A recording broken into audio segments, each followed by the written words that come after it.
Welcome to Measurably Better Learning, the podcast built for learning and development professionals.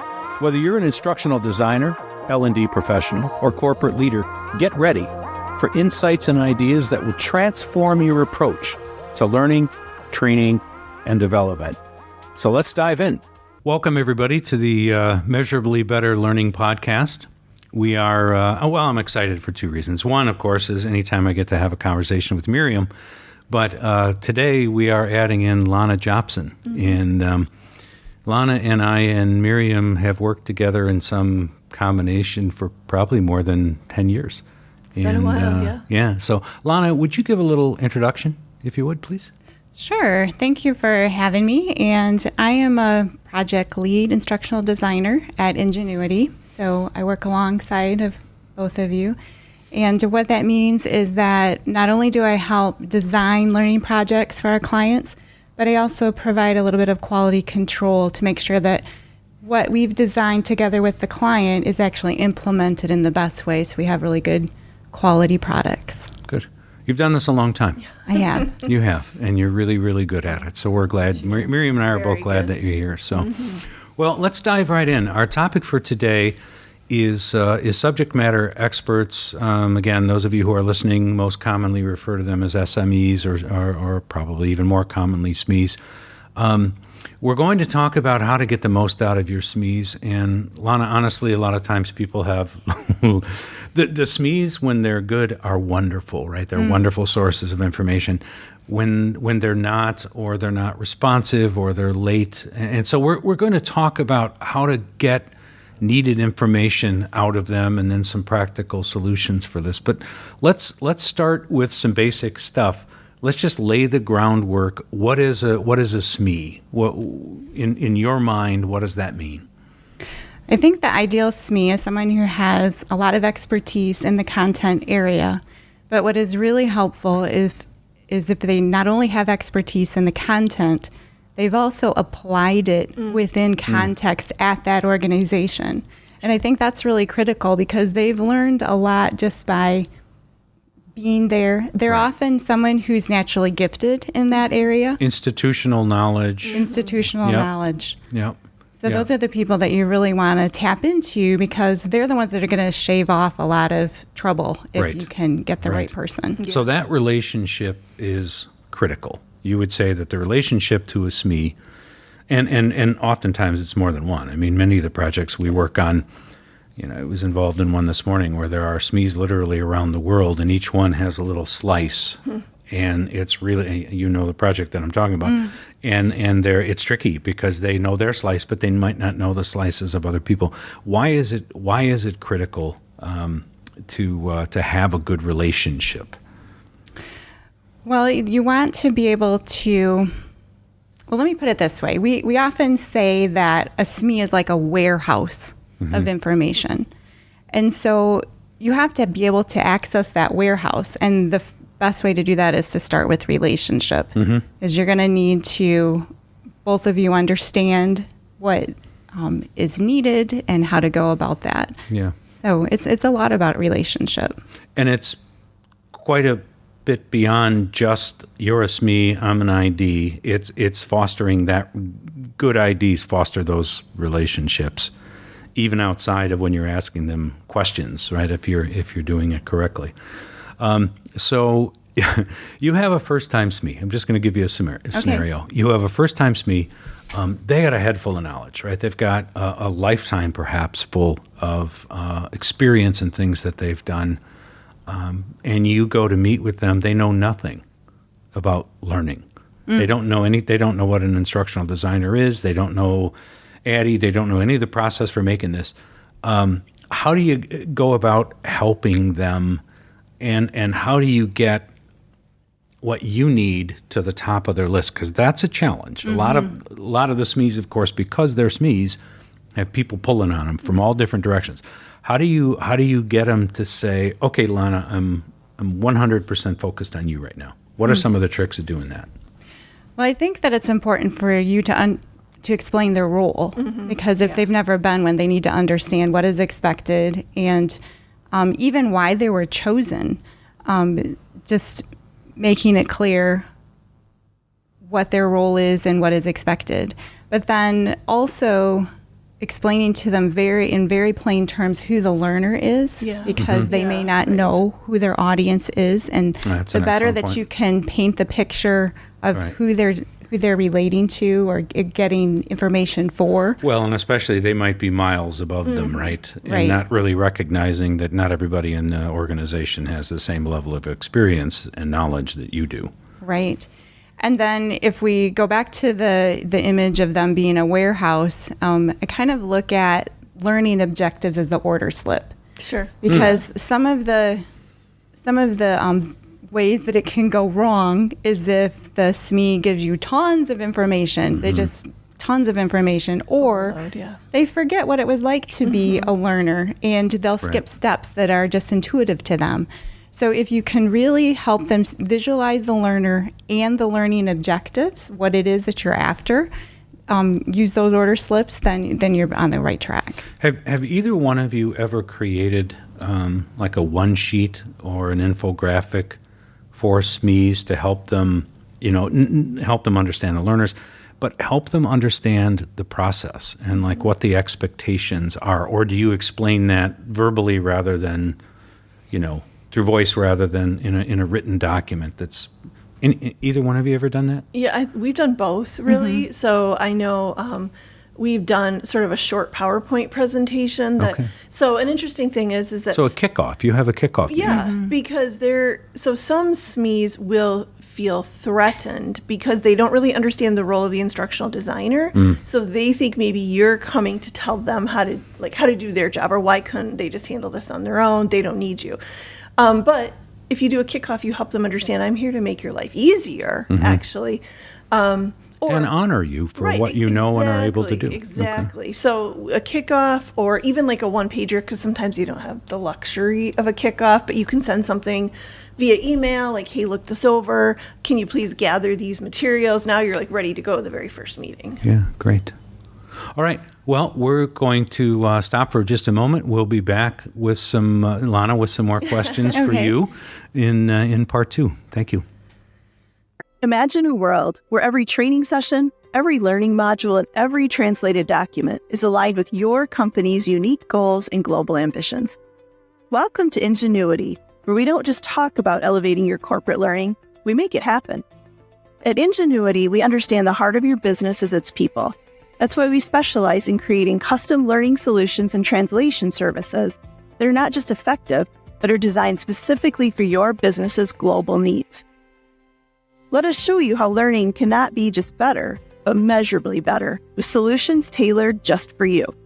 Learn more in the description below. Welcome back, everybody. So, Lana, here's my next question. What advice would you give to help an instructional designer coax out the information that they need from a SME? Because you do have to find a way to get their mind, and sometimes their mouth or maybe their fingers, to engage with you. How do you coax that out? What are some practical ways of doing that? Well, you really have to be able to notice what the SME would want. So let the SME drive it. You can get a feel for it pretty quickly.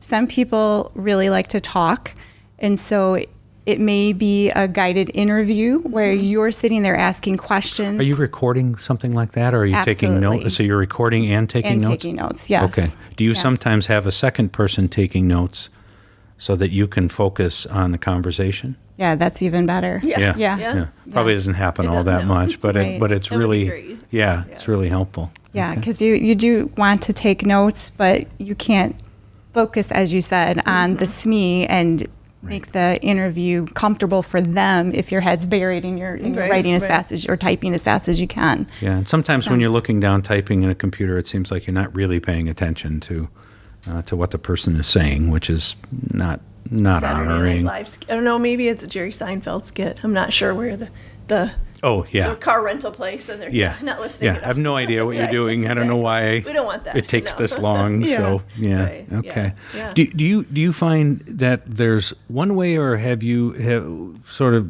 found that different SMEs or even different types of SMEs have to be approached in a different way? And for instance, I know Miriam's husband is an engineer. Do you have to, and one of my children is an engineer, do you have to approach an engineer differently than you might somebody in HR?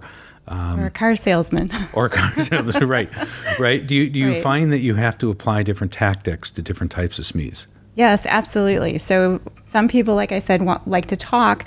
Others would be intimidated by that. They need time to reflect and write it out. So they would rather either you send them a written, write the questions out rather than have them answer verbally, so that they can be thoughtful and write it out. Some people just like to sit down with a blank sheet and create an outline, a very detailed outline, or even word for word. So you just really have to flex with your SME. Yeah. I still remember it was very early in our career. We were working together, but we were meeting with a lot of SMEs. I think it was a lot of faculty. And I was feeling the frustration, and everywhere I looked, in the community, everyone struggles with, and Lana was like, well, I have like 5 or 6 ways that I approach them. I'm like, oh, girl. Because the one you're using, share which, these with knowing you, us. Miriam, I think involves some sort of giant hammer, right? And it's not working. Yeah. No, but so I think we wrote these out, and because another great idea is to share this with the SME, like, hey, we can do this 5 or 6 different ways. What would you works? prefer? Hand it to them, and you can just kind of see the level of sort of stress go down too, because, these people can work with me in whatever way is best for me. Right. What are some obstacles? And I think this is an important one, and I think there's probably a fairly common pool of them.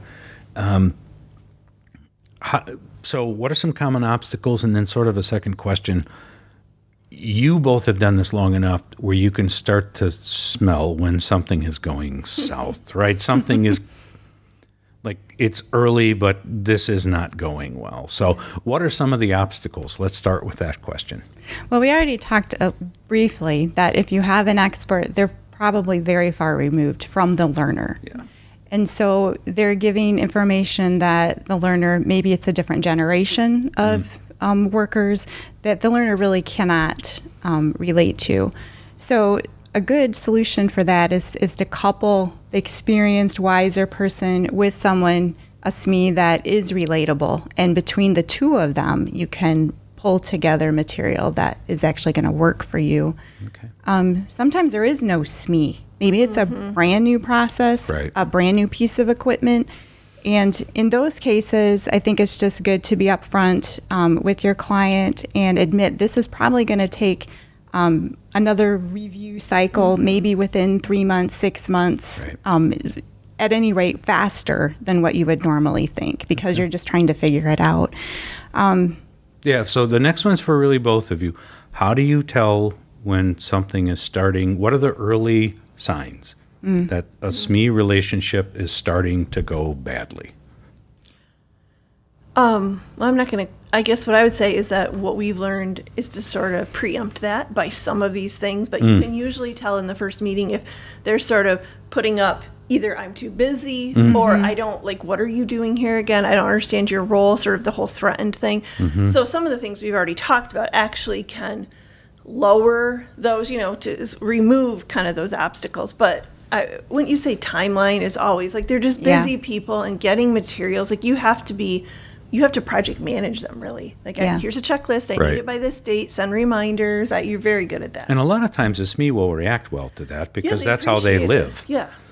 With timelines and to-do lists and dates and so on. So Yeah, when you start showing up to meetings and they're like, I just didn't have opportunity to get to it this week, I'm sorry. Like, you start hearing that, then you know something. And to be fair, a lot of times we have to lobby for our SMEs to be able to That's a really have good point. dedicated time. Yeah.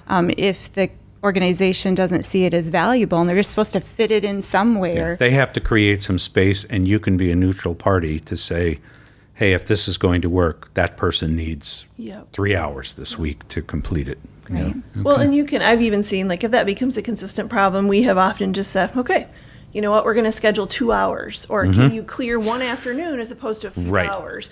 We're going to sit down, we're going to hammer this all out in one setting, and sometimes that works better. Yeah. Yeah. And for a lot of people, you could clear your schedule for 3 hours and then maybe a little bit of follow-up and you're done. So, Yeah. all right. Well, Lana and Miriam, you too, thank you for your thoughts. We really appreciate Thank this, and we look forward to the next session.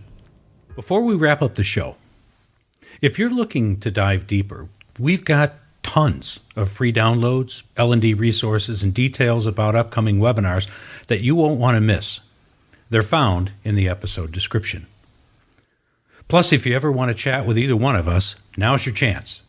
You can find links in the episode description to connect directly with Miriam or me. We're here to answer your questions and to discuss all things learning and development. And speaking of questions, we love hearing from you. Whether it's a question or a comment or a topic you're curious about, or if you just want to join the conversation, drop us a comment on your favorite social media channel. Your input shapes our shows. Don't forget to subscribe to our podcast on your favorite platform. It's the best way to ensure you never miss out on our latest episode.